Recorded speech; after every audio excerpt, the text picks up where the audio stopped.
Swerte ko nga nung pagpunta ko dito sa Madoo noon dahil meron silang ginanap na event.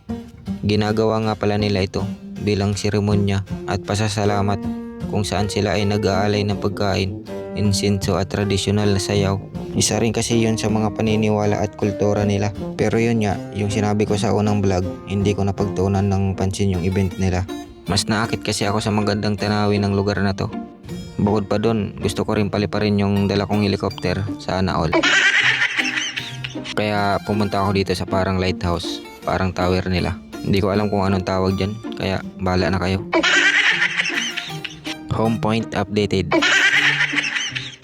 Ito nga pala ang pangalawang beses ng pagpapalipad ko. Kaya kung pangit ang video, pagpasensyaan nyo na, hindi naman tayo professional.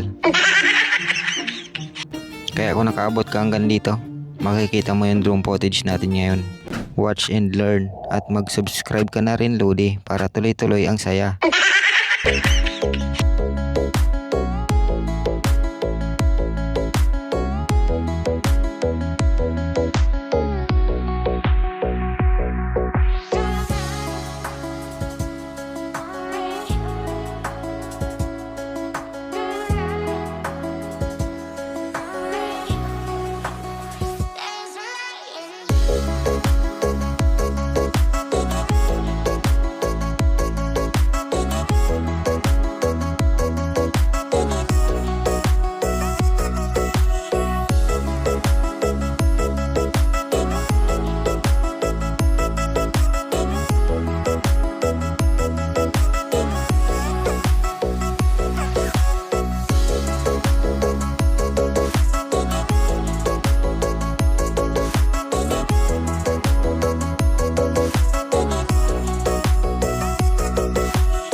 Anong masasabi nyo mga idol?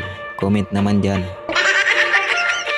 Sana naman hindi ito i-mute ni TikTok sa kanang FB. Minsan kasi nakaka-copyright tayo sa music. Lalo na kapag iba-ibang sound yung ginagamit ko. Hindi talaga maiwasan. Sayang lang yung effort pa ganun. Kaya minsan tinatamad na rin ako mag-edit. Lalo na yung pagbo-voice over. So hanggang dito na lang ulit mga idol. Paalam na.